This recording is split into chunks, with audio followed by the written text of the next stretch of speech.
Happy Saturday, everyone. I want to welcome back to the program former, I should say, supervisory special agent, retired FBI counterterrorism expert, Robyn Gritz. Robyn, hello.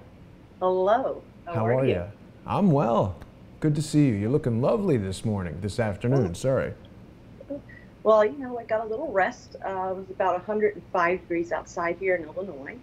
And so I planted some plants this morning, and that just took it all out of me. So I came inside, took a nap, and here I am. That's great. Plants, nice weather. It's, the last time I saw you in Chicago, it was freezing cold. So yes, it was. That's good. And we're going to be talking today about some of the most wanted, by us at least, to be thrown in jail. The top brass at the FBI, and many people are going to recognize some of these guys who have been testifying before Congress, but there are a few people on this list who are possibly new to people in the general public. We've got in that graphic James Comey, Carl Gaddis, Bill Priestap, and of course Andrew McCabe. And these are individuals that you used to interface with all the time. Basically, we've heard that the FBI is comprised of 87% white males, the self-admitted white male hierarchy. And you're going to take us through this new OIG report specifically about gender inequality within the FBI, something you experienced firsthand. Yes, the Inspector General, I guess for years, has been doing a full report and examination of the gender inequalities or equalities in their law enforcement components. And of course, the FBI, DEA, Marshal Service, and ATF fall under the Department of Justice. So they went through all of them. And it just came out on the 26th this last week. And it was really interesting considering my case is an EEO. And that is a discrimination, and I have a retaliation case against the FBI. And this does show in here a lot of interesting percentages. One thing I do want to bring up is they said only 33% out of all the agencies of female criminal investigators reported that their agency was gender equitable. 33%, Robyn. Yeah, and I want to point out that when you're reading this, criminal investigators are like the agents. They're the people that carry the weapon. They're 1811s. The other people that also were in this survey were professional staff or analysts. And I really found this one. This one was really surprising. 43% of female criminal investigators responded that they had experienced some form of gender discrimination during the previous 5 years. Wow. That's almost half of your agent population out there. Now, I mean, it was a really, really interesting report. They said that dissatisfaction and mistrust in the EEO process and fear of retaliation were the top reasons that people did not come forward and did not file an EEO. And, that is something I do want to talk about in a second, because this report's fantastic. It gives a lot of different recommendations, and it talks a lot about the recruitment by the FBI of special agents. Mm-hmm. The one thing that I hate to say harped on is there's no problem with recruitment. There are millions of people that want to be an FBI agent. And the problem is in the culture, especially at the top. And that is what I have already said that Director Ray should be looking at, is the retention of female agents. When I filed my EEO, I was a GS-15. And they're saying that, as these criminal investigators went up the ranks, there's less of them, less of a percentage of them. That's because when I hit GS-15, that is when I started to really hit a lot of the inequality, the remarks, and such. And what this report does also not really hit upon is what actually happens to whistleblowers, to EEO complainants. Let me pause you for 1 second, Robyn, because we're covering a lot of acronyms that I want to make sure people know. Even since our last interview, there have been so many new subscribers to Crowdsource the Truth. First thing I want to do is I want to give them just a little background on you. EEO, of course, is an equal employment opportunity complaint. And Robyn, of course, has resigned from the FBI because of discrimination. And Robyn was the first to tell me about this culture of retaliation, but we've heard about it now from so many former agents, including Michael McMahon, Michael Dick. We've heard about it even from people outside, similar agencies, of course, the CIA. We've been speaking to Kevin Shipp. So this concept of retaliation, it's very, very common, and lawfare is one of the most commonly used things. They can restrict your access to future employment. They can restrict your access to retirement funds. They can bring lawsuits against you. And of course, Robyn has been fighting an ongoing battle, and she really does need our financial support. People who want to get behind Robyn's struggle against corruption within the FBI can search for the GoFundMe page. If you just type in Robyn with a Y and Gritz and GoFundMe into Google, you can help Robyn with her legal battle.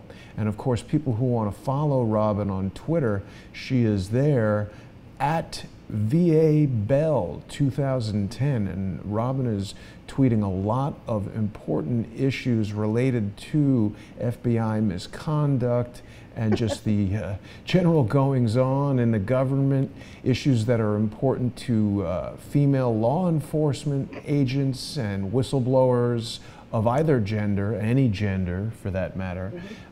And I really recommend that people follow Robyn and support her in fighting FBI corruption, which seems so rampant, and we're all just learning about this now. Yeah, it's, I think the reason we're learning about it is because of what is going on in the top brass, or has gone on in the top brass of the FBI. And there are people that are afraid to come forward and either speak to Congress or OIG. They're afraid of the retaliation that happens next. And in the FBI, our internal affairs is the Office of Professional Responsibility, and you'll hear OPR. OPR is the internal affairs. What usually happens, and it happened to me, is I filed my EEO complaint. Within 5 days, Andrew McCabe authorized an Office of Professional Responsibility investigation of me, and he stated in his signed sworn statement that he knew that I was filing or had filed an OPR against the individuals that gave him the referral for the OPR. And what they do is they try and find any little petty thing that they can get you on. And the reason I say they can get you on is because the two individuals I filed against, I had their emails. They, for some reason, had printed them out, put it in my personnel file. And they were trying to figure out what to throw at me. And one of them said, well, we could just throw time and attendance at her and insubordination. And the other one said, I've got an offline OPR, which is against policy and against any kind of due process rights. What does that mean, an offline OPR? He had a friend. He said that I have a friend doing an offline OPR on her. Basically. Oh, McCabe said that? No, it was one of the two guys that I worked with. Got it. And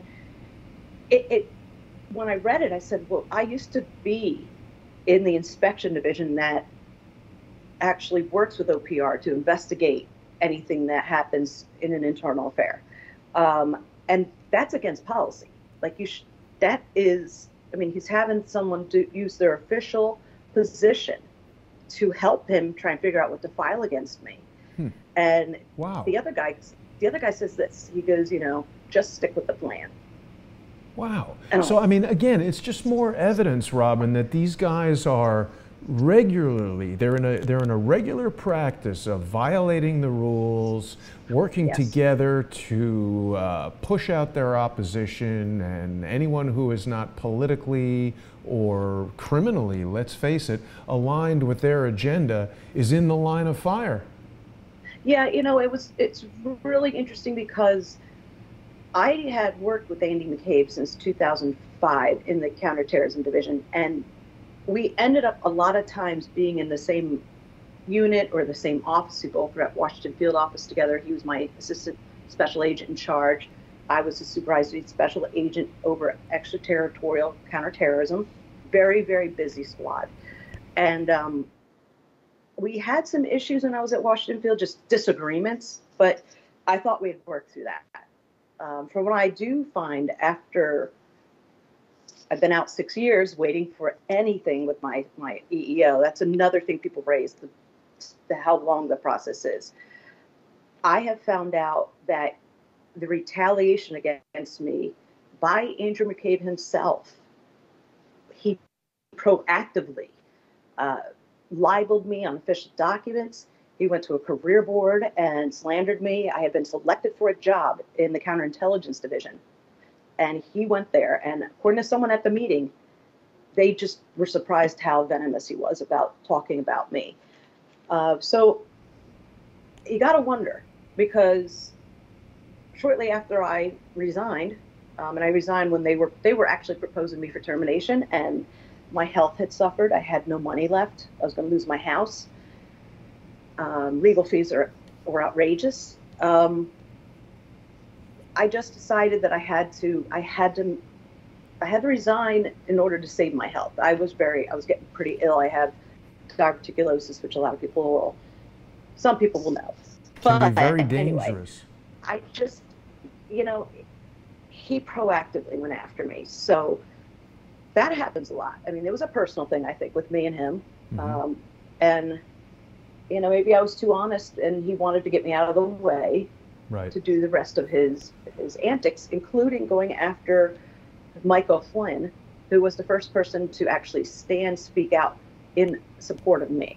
And we should remind people that, yes, you've got a particularly close professional and personal relationship with Michael Flynn, and we know from True Pundit that McCabe was determined to F Flynn and then F Trump. So, I mean, we're seeing all this come to pass. And Robyn, I hope I'm not speaking out of turn when I add that you have mentioned to me in offline conversations that Andrew McCabe's vindictive attacks on you extend into the civilian professional world, attempting to thwart your ability to advance in private corporations and companies that have nothing to do with the FBI in any official capacity. I don't have proof because the people that have told me this are unwilling to come forward. They were like, someone may have called and you didn't get the job. So for 2.5 years, I couldn't get a job over minimum wage. Wow. So of course I had to sell my house, and I had a loss of $6,000 on my house that I had built. I want that to sink in for people. You are a highly trained supervisory special agent defending the people of the United States and our military personnel worldwide against terrorism. And this wretch, Andrew McCabe, is determined to keep you down and prevent you from doing that extremely important work, basically totally incapacitate you and destroy your life. And yet we have foolish people around the country who have contributed over $500,000 to a GoFundMe campaign for this scumbag's legal defense fund, while you continue to struggle, and your lawyer has just passed, sadly, which is obviously an unrelated complication to your legal defense.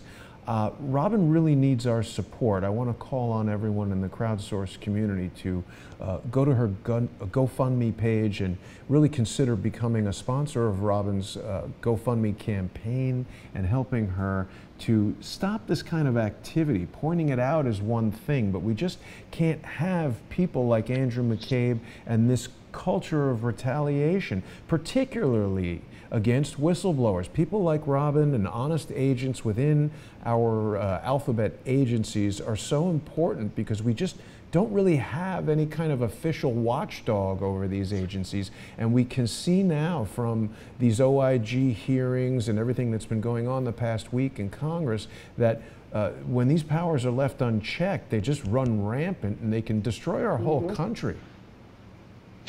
Yeah, because OIG is supposed to be the official watchdog, but they only really look at procedural things. And I'd filed an OIG complaint, back in either 2014 or 2015, via Senator Chuck Grassley. He also asked for this, it might be just this report, and it took that long to be done. And Senator Grassley has asked 4 times for OIG to look at my case, review the circumstances of my case, in light of what is coming out of the investigations.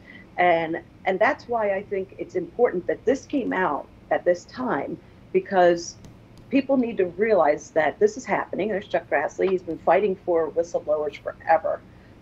He must feel pretty vindicated right now because people have been looking at him like, you're crazy, dude. And he has the facts. He knows what he's talking about. And he's not looking to trash an agency. He's looking at getting the corrupt people out of the agency. He's looking at having checks on what the agency's doing. We need them. And again, what's weird is someone called me, someone high up in the DC area, that said to me, I just want to let you know that your agency was hijacked for the last 5 years. Yeah, and I said, well, 5 years ago I left. And he said, exactly. Because I guess I would have been in the mix somehow. I probably wouldn't be working for them anyway because I would have whistleblown and been retaliated against. It would be the same spot I'm at right now. But I do want to say that the one thing about this report I do want to bring up, okay? So I brought up that they're looking at recruitment. You got to look at retention.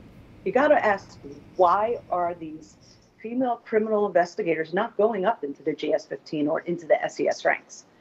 Why are their percentages of females heading offices has actually gone down?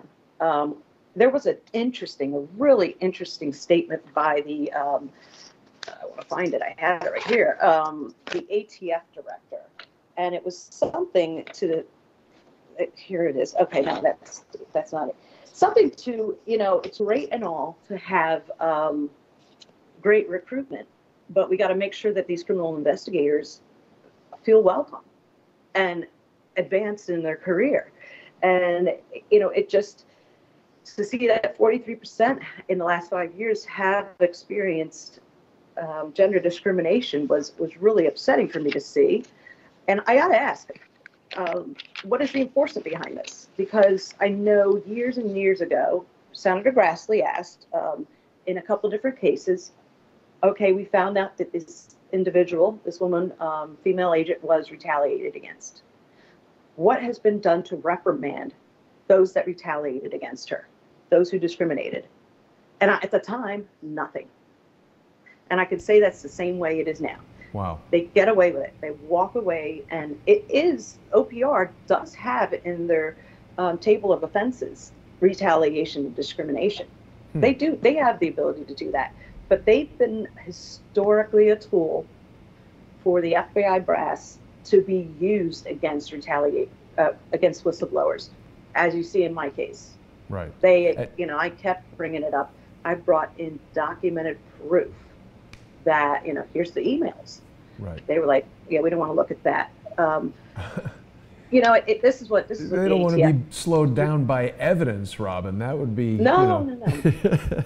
No, and what's weird is in Flynn's case, that judge ordered all the exculpatory or Brady material, right, showing that he could be innocent, that they have turned it over to his defense, and that's a very key thing because this judge must know how the FBI operates, especially in their OPRs.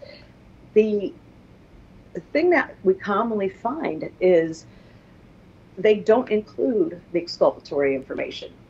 And OPR does an adjudication, without seeing that, okay, this mitigated this whole thing. This actually explains what she was doing. They did, like, for instance, I was a joint duty detailee, and I was detailed to the CIA. And according to U.S. government policies, I was the body of the CIA, the gaining agencies responsible for me. Say again? But the FBI holds me in an OPR to their time and attendance, to their insubordination claims. But I was technically a body of the CIA. The CIA tasked me. The CIA did all the time, and told me when I was working. The CIA decided what meetings I went to, when I traveled. Mm-hmm. So the OPR that they brought against me is against, or was against, U.S. government policy. And so I turned these over to the SSA that was doing the OPR investigation. And she was like, I don't have time for all these policies. So, and again, there's a lot of stuff flying by. I want to make sure people watching understand. SSA is going to be the supervisory special agent. GS-15 is the highest level of pay grade for a government service agent, if I'm not mistaken. And you also mentioned that female agents are not being promoted into SES. There's been a ton of controversy about this SES. We've heard people say that it's a kind of a secret society of its own, that it's an extension of the SS after the CIA was formed, that it's this like secret body. I know that you don't agree with that from our past conversations, but is it possible that this SES is one of these, cliques? We've heard from these, these now infamous text messages between Peter Strzok and Lisa Page, that there is this, we've heard about secret societies, we've heard about this white male hierarchy. Do we want to talk about that for a second, these text messages? Yes. Yes, and GS-15 is the highest you go unless you become an SES. And the SESs are the higher ranks. And so that's why I've always said, there is a clique, but I don't think it's as nefarious as the SS. But that's just my personal opinion. Mm-hmm. But when you get to that rank, when you're allowed to go into that rank, things change. And obviously you see that the group that was doing all this corruption and trying to rig the election and then the Russian collusion and all that, they were all SESs, and they were all part of, except for Page, the white male hierarchy. That the inbox there is Peter Strzok talking about, that he's, he might be different. I'm part of the white male agent hierarchy. And she says the white male hierarchy never eats their own. And they also put up idiots for promotion. So that is a clique. Look at that. Wow. Yeah. And so that's Lisa Page saying that. Yeah, she's saying that, but he brought it up. I'm part of I'm part of that white male agent hierarchy. And she doesn't balk. She acknowledges that he's part of it and he's going to be safe because he's part of it. Mm-hmm. That's literally crazy. How stupid are these agents? They don't think that these text messages are going to be seen? Yeah, I guess not. And I find it interesting that the Inspector General is not going to go after their private accounts, their email accounts, because they do talk in their text messages about, talking on another system. They talk about also on the link process, or the link system. That is instant messaging. What is that? An internal FBI system?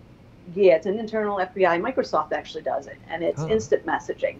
When I left in 2013, we did not have instant messaging, so it must have came after that. But it is mentioned in the OIG report, not this one, but the other one.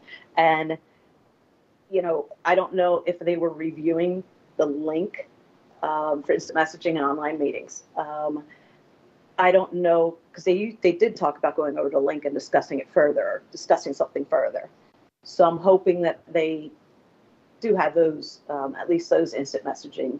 But, these people were trying to stop Trump from becoming president. But then, after the election, they were still trying to unseat a sitting president. Let's stay on that for a minute, because that is so huge. Yeah. I think a lot of people in the American public are accepting that because there's been such a massive media campaign against Donald Trump. And let's face it, I like Donald Trump. I voted for Donald Trump. He's a little abrasive.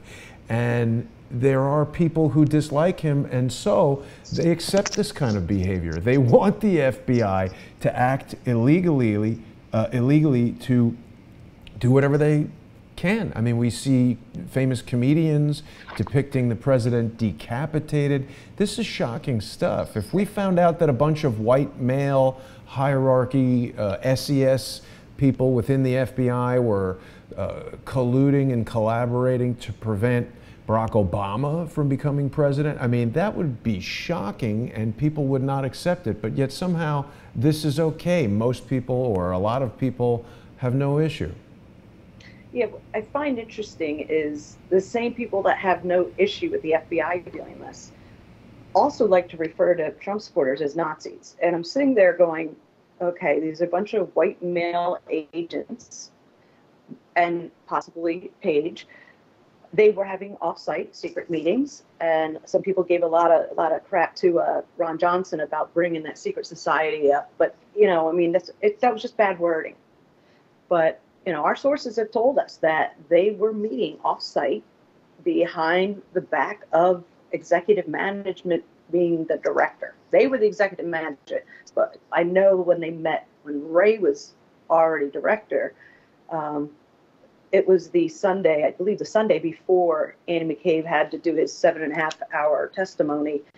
They were meeting to coordinate their testimony because they all knew that they were going to be testifying. And they had these meetings off-site. And, we've made OIG aware of this. And that is where we cross the line of they're just meeting for here and there, but they're talking about a sitting president. They're trying to do this Russia investigation against a sitting president to get him impeached.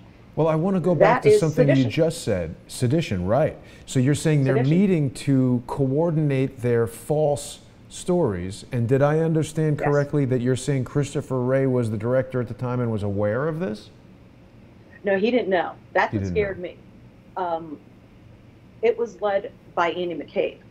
What scared me was, and this just, I worried about, I guess the welfare. I mean, you get desperate people doing desperate things. You have a new director in, he's got a security detail.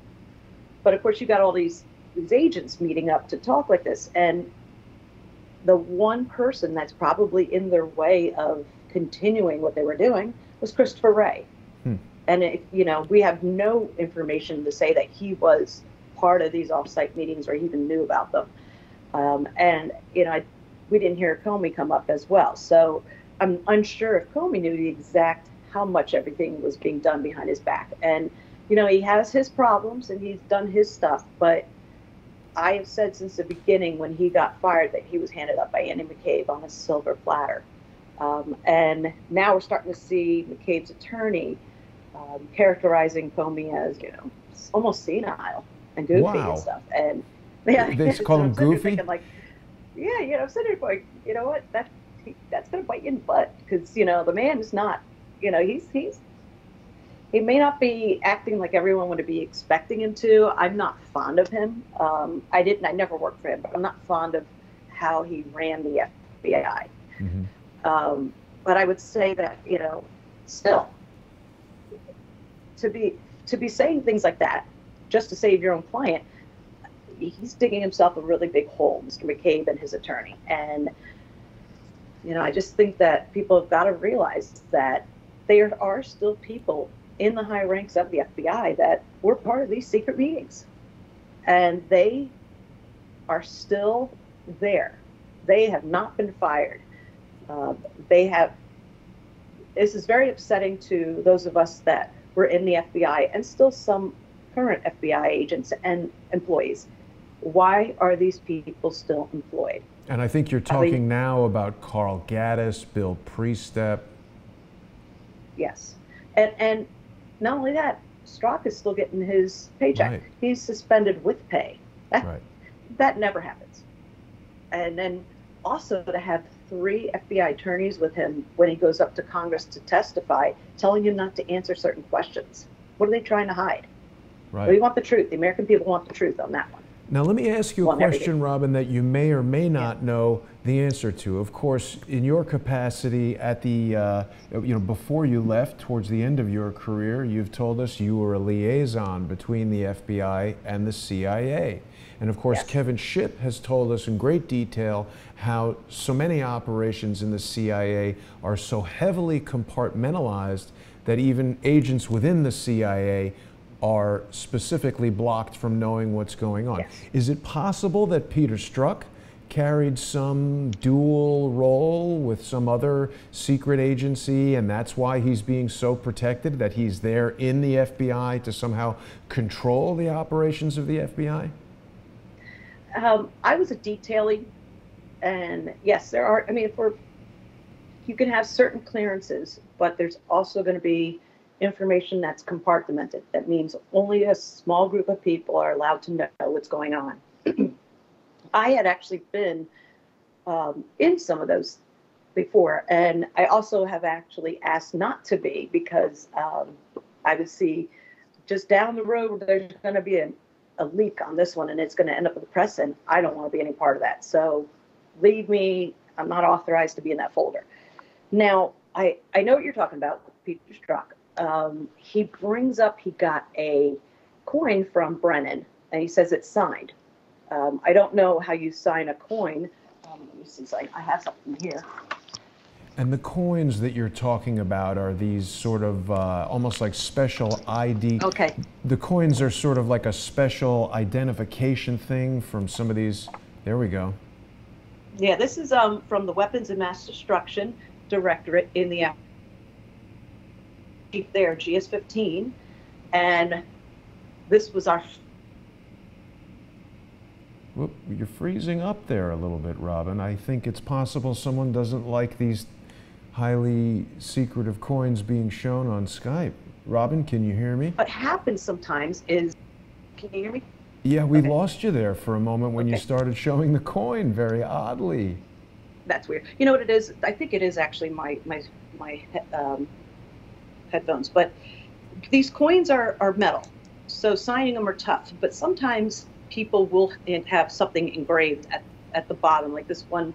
It has 5-year anniversary at the bottom, and it's special that way. I've gotten one from Mike Heimbach, who was the assistant director of counterterrorism division. When he retired, he gave me one of his coins, and it was a coin that was special to his position. Mm-hmm. I've gotten coins for myself because I specialized in overseas abductions and bringing people out of captivity. Right. And the POW MIA office of the Pentagon had a plaque made up, then also gave me a coin, and engraved on it was my name. Wow. So that's something, I don't know, I think that's something that we want to look further into, because it does appear, according to True Pundit, that his father was associated with the CIA. That's a big working deal. with them. So, this guy just thought he was it. He just, I heard about in the hearing that he was smug. You don't get smug in front of a Congressional Oversight Committee, but they were able to do whatever they wanted for the last 5 years. Right. And, I didn't know Peter Strzok personally, so I find it odd that he's so high up, and the others I know, but who the heck was this guy? I cannot find an EOD, which is an entrance on duty. I cannot find a date for him when he became an agent. He started off as an analyst. Mm-hmm. I cannot find, and no one can, when the hell did he start as an agent? When did he go through the academy? When did he become an agent? I can't find it anywhere. So I do have some concerns about that would, not even on Wikipedia, not even, I don't know. So I just think that we have an interesting mix here. We have this guy, he's wanting to testify, but then he goes in with his own attorney. And from what I understand, there's 3 FBI attorneys that are telling him not to answer certain questions. And it was behind closed doors, right? Not under oath. What's up with that? I don't know. And I would say, they're not turning over certain documents. Where are the checks and balances here?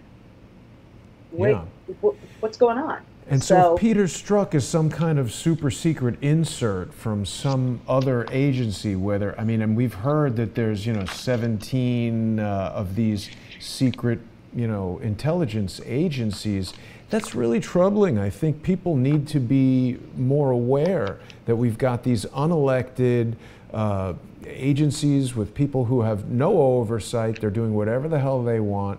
We see them texting their girlfriends about how they want to take out the press. Nobody voted for Peter Strzok. We don't even know who his affiliation and allegiance is, too. He's, I spoke with Mike Dick, and he said that he has personally met Peter Strzok, and he knows him, and he works at the FBI, so he is a real guy. We know he's there. But how he got there, how long he's been there, and why there is so little documentation of his activities there are pretty serious questions.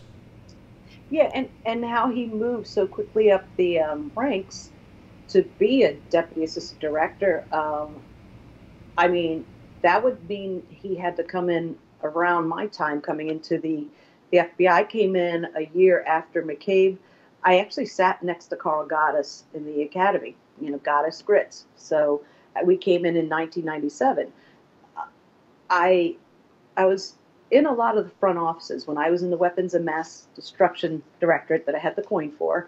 I was part of the front office in that I ran strategy, and I was basically a special assistant to the deputy assistant director and the assistant director whenever he needed me. You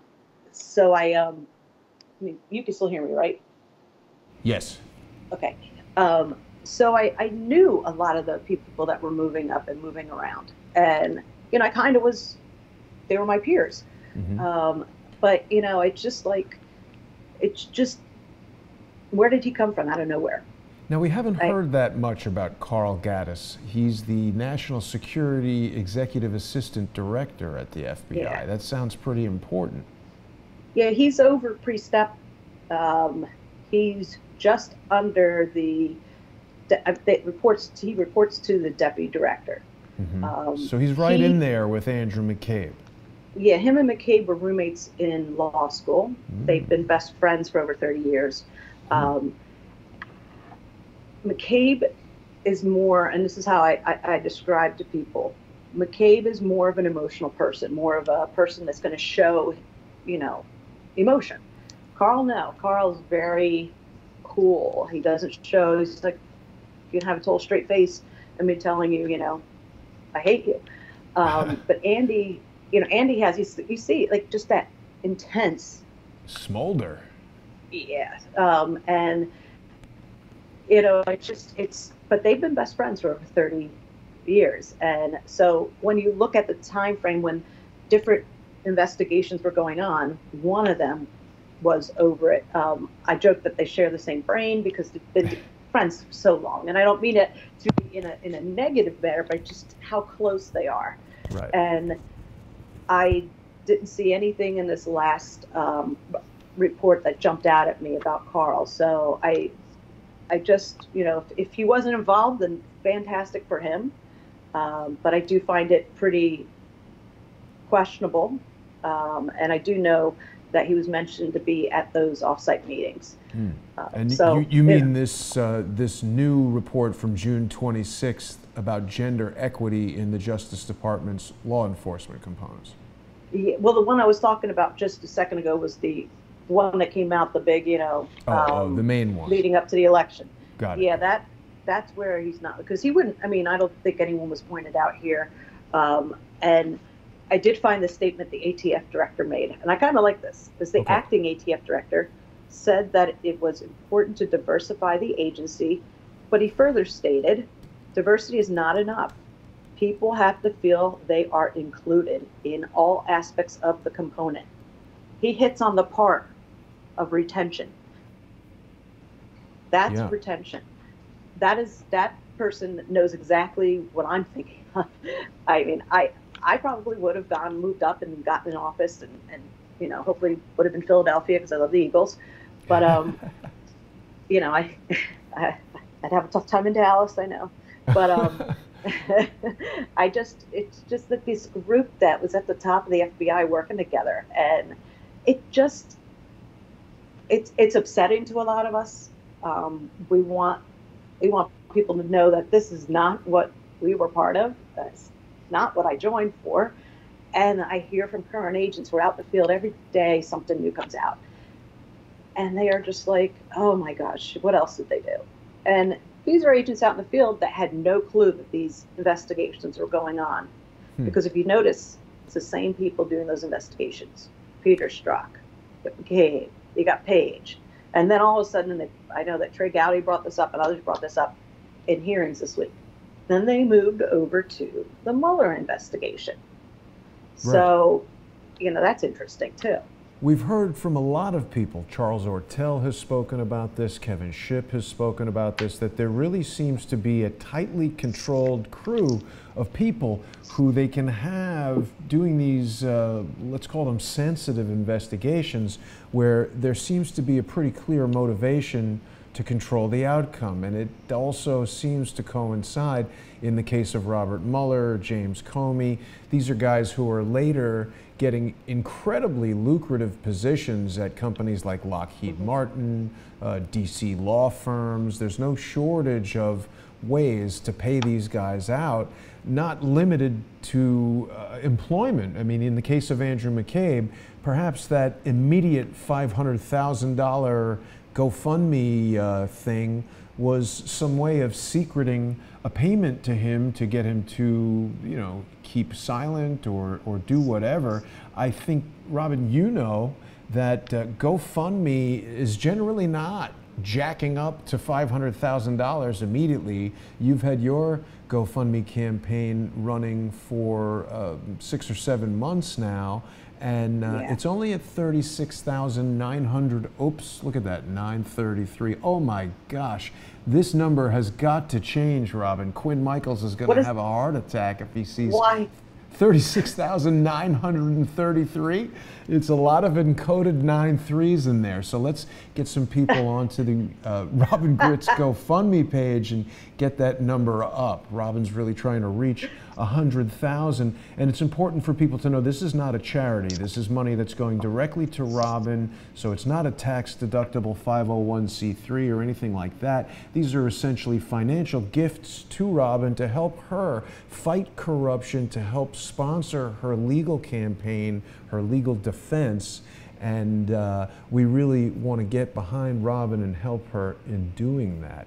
Now, Robyn, let me just point one thing about this also is not only is it helping me, it's helping others. I get calls every single solitary week by a new person in the FBI going through what I went through in the, not OPR, in the FBI. They're going through the OPR because they filed an EEO or they whistleblew or simply just told someone that this isn't working right, and they all of a sudden get an OPR against them. So this isn't just benefiting me. You know, I lost everything. I had no savings. I've been, you know, bills out the you know what. It has helped me get a more firmer, my feet on the ground, and also have a, I guess, you know, this gives me some comfort because I have gone from making a certain amount of money to the next day making zero. You never know when that's going to happen again. Right. And, you know, I'm very active in speaking out. I don't know how people feel about that, you know, at work or what have you. The criminals don't like it. The people you're exposing seem to object to you speaking out. Yeah, they do. It's important for the security of the United States of America that agents like you, and specifically you, have our support so that we can send a message to the people like Andrew McCabe who think that they can just do whatever they want and no one's going to find out, and it's just going to get shoved under the rug, and they can continue to, F people like Michael Flynn and Donald Trump and those who are trying to protect us from corruption. It's really a huge problem. Yeah, and there are, I wanted to talk a little bit about whistleblowers, because a lot of people are asking why there's not more people whistleblowing, why more people aren't coming forward on all of this corruption. I do know people who have come forward on corruption and in their office and such, and they go through a 4-year or 5-year EEO or whistleblower protection, and he's not the one I'm thinking of, but he was for a year. But the other person, they finish up the case, everything's done, and then all of a sudden they get an OPR notification. It's like the case is already done, and OPR is going after them, because that's what they do. They drain you physically, emotionally, financially, and they drag out these cases. 6 years is ridiculous, and it just to sit here and know also that they redacted almost my entire report of investigation for DEO, and then 3 years later they were like, oops, no, it's not. So for 3 years, they withheld the opportunity of my attorney and I from pushing forward, and because they said that everything was classified when it wasn't. So they use that as well. So everything that they're saying, if you notice what they have redacted and then what they unredact, and you compare the two, you're going, that's not classified. You're blacking out things that are going to hold you accountable. So, I have a lot of problem with the way they overclassify, and I have a problem with the way they deal with whistleblowers. Whistleblowers most likely will lose their job. Sorry, I'm sorry to interrupt you, but I'm glad you brought that up, because, again, Kevin Shipp just told us the other day that it was an executive order from President Ronald Reagan that made what you've just described specifically illegal. The FBI, the CIA are not allowed to redact information that isn't classified, because obviously the motivation is just to prevent themselves from looking bad. And I think the other whistleblower that you're thinking of, if I'm not mistaken, is of course Mike Dick, who was in the FBI, and again, in the sort of the way that you're describing these sort of dirty tricks that they can do, the FBI put out a bulletin warning to law enforcement and Fox News saying that Mike Dick was armed and dangerous, when in fact he was a respected and decent agent who later they said it was a mistake. However, this terrible news about him was already out in the public. It was used against him in a family court proceeding that has prevented him from seeing his young daughter. I think she's 5 or 6, or was at the time. And so we're talking about really unthinkable cruelty. There's been a lot of kerfuffle in the news about people illegally crossing the border, people who may be escaping tyranny, or maybe criminals, or maybe kidnapping children and coming across the border. We've heard a lot of uproar about those people being separated from their children, but I haven't heard too many people saying much of anything about Michael Dick being separated from his daughter and how her life is impacted and how his life is impacted. And this is a guy who's not an illegal immigrant, but rather an agent who has sacrificed his time and his life to defend the people of the United States and be a member of the FBI. Yeah, and you also have to know that Mike was also Lieutenant Colonel in the Army, very decorated. And I actually was still in the FBI when it's a Be on the Lookout BOLO was put out. And I guess someone had actually... what is BOLO? mean? Be on the lookout. Ah, got it. Yeah. So I was sitting at my desk in counterterrorism, and I got an email from a division saying, "Hey, how's Mike doing?" I was like, "Oh, I just talked to him on the phone. He's injured, but he's at home. He'd been injured on the range." And they said, "I got to send you something we just got." And it was this bolo, but it was still in draft form. So when you track changes in Word or something, and you can see that there's changes in there and some things are in red, that's what they got at a field division.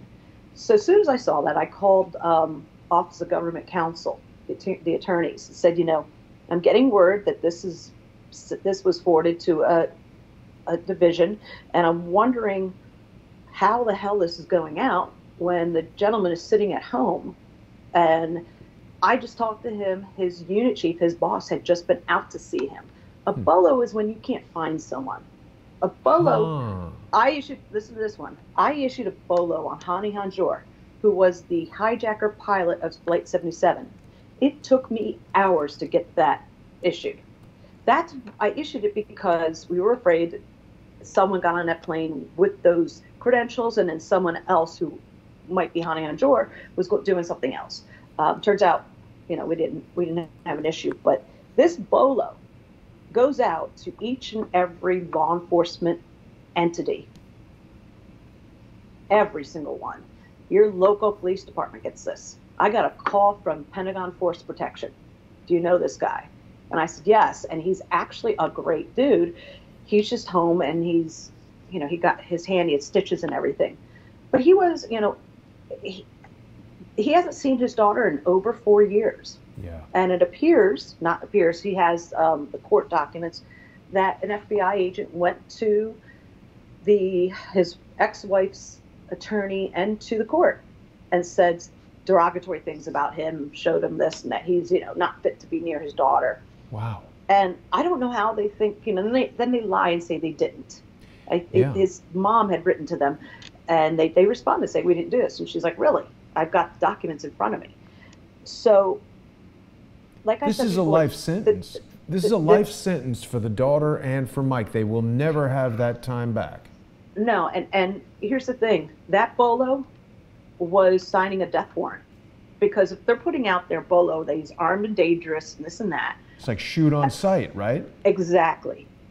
And that's not only coming from me, but that's coming from other agents that saw this. And they were like, are they trying to get this guy killed? Yeah. And I just said, Mike has been thrown up against the wall and searched because of this. Now, I don't think they've ever done really a burn notice on this. I'm not sure if this is out of the system. What is a burn notice, Robyn? Basically rescinding it, saying it was incorrect. They've said that to him. They've said that to Fox News. Right. But I hope and pray that this is pulled out of the system, because you never know, if he's driving down the street and he gets pulled over, they're going to see this. Then they're going to drop their guns and be ready. But this is the type of stuff they do.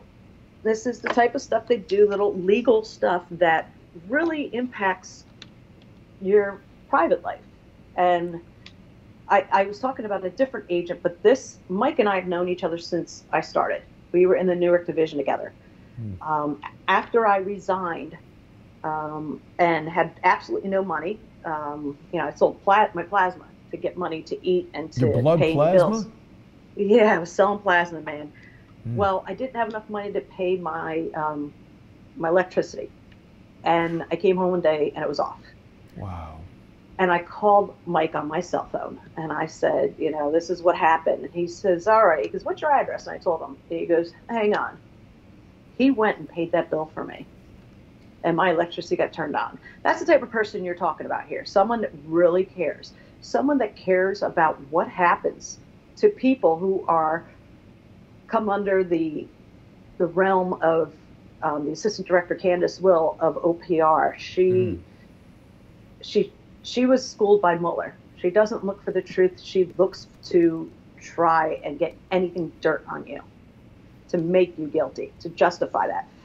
It's vicious. So it is. Mike had been involved. Mike had tried to get me out of the situation I was in before I ever filed the EEO.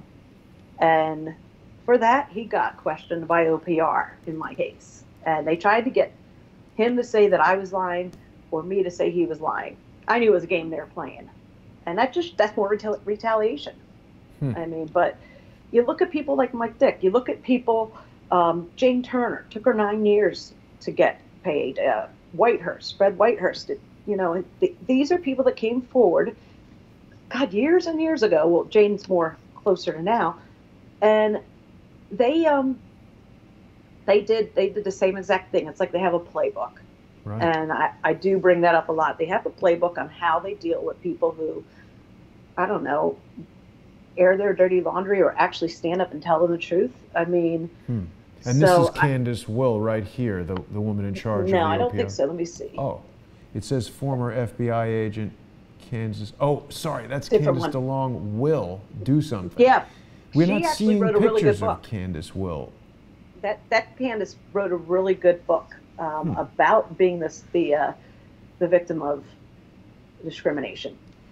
You know, Robyn, why is it so difficult to find photographs of some of these people on the internet? It's like nobody can, in this day of Facebook and Instagram and Twitter, I'm not seeing a single image of Candace Will. We found her, is this her? Wait. No. No. Huh. I don't know. You know, well, you see pictures of me because, you know, I'm not an agent anymore.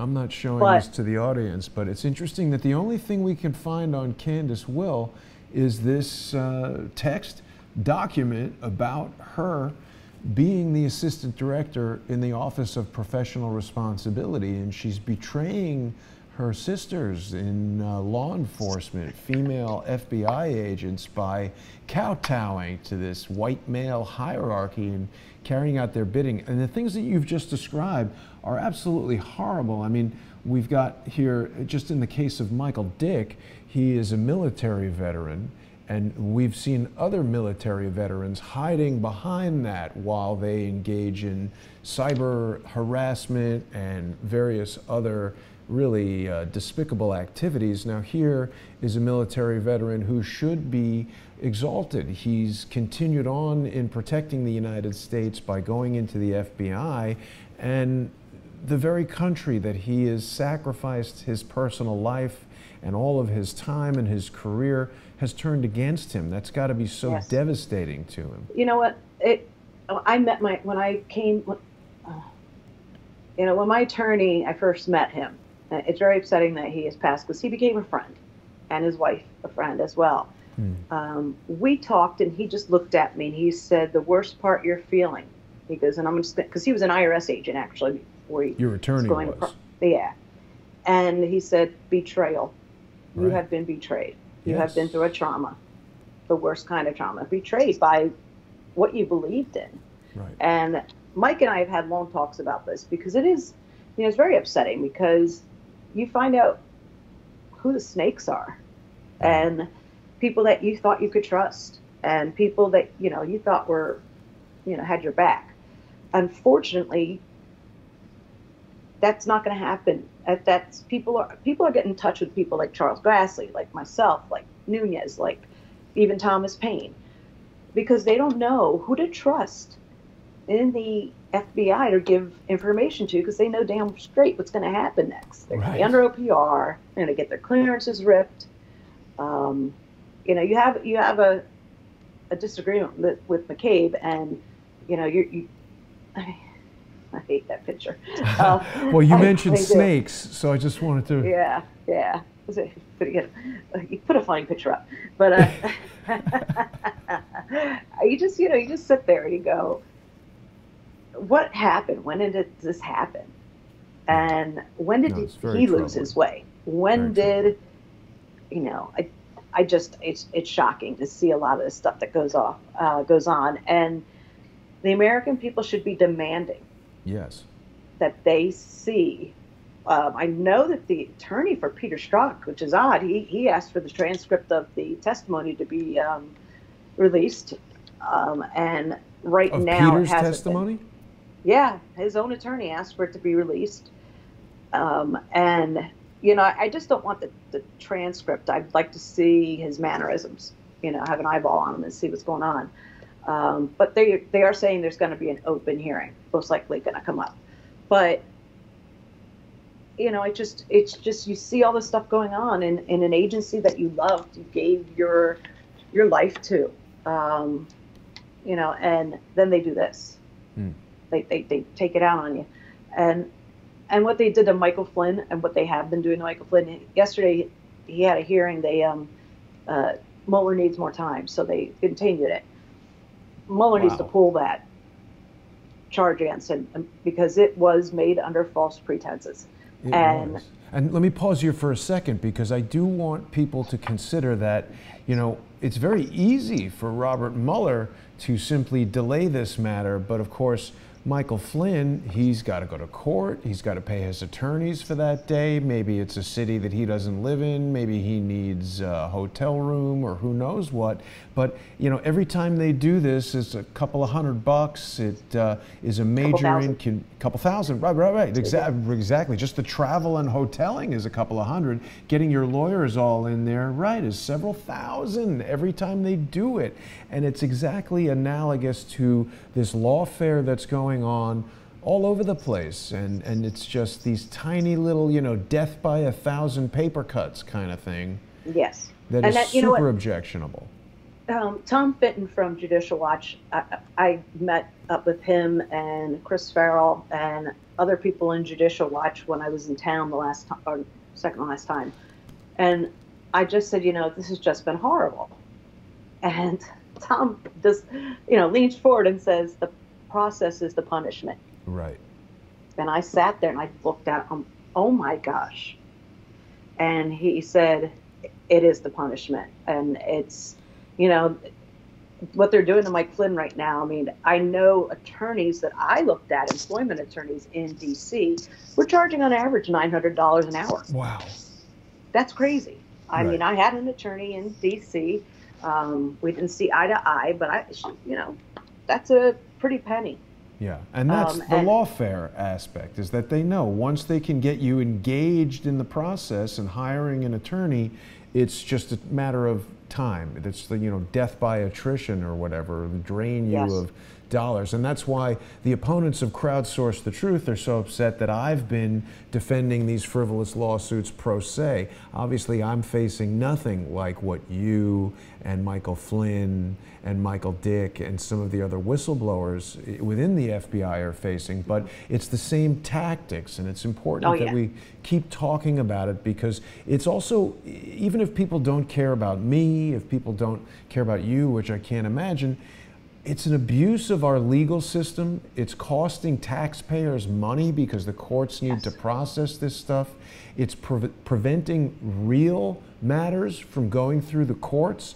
I personally believe there needs to be a substantial reform to the judicial system so that there is a major deterrent. I would even go as far as saying there should be some sort of criminal penalty for knowingly bringing a false civil suit against someone, so that you or I or whoever is the victim of this lawfare doesn't have to then go and finance our own civil suit to recuperate these funds or to prevent this type of person. I mean, there's someone involved in a civil suit against me right now who's made a regular practice of this, going out and suing people, and has even openly stated on the internet that he's going to bring 10,000 lawsuits. And based on the lawsuits I've seen from that person so far, I don't have high confidence that those lawsuits will have a good evidentiary basis. So it's important that we talk about this and let people know. Robyn, is there anything else you'd like to share with our viewers before we wrap it up for this afternoon?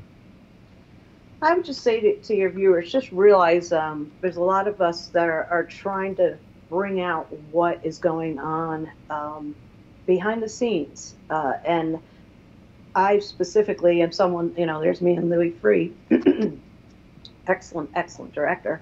And from what I understand, he's pretty upset about all this going on. But I heard he's not well. Well, now, he's doing okay now, but he had been, years back, he got hit by a car while he was running. And then he also he fell asleep he hit a tree, so he was pretty bad there. But I'm hearing he's okay, but it's not like, I mean, I got in a small car accident. It takes time to bounce back.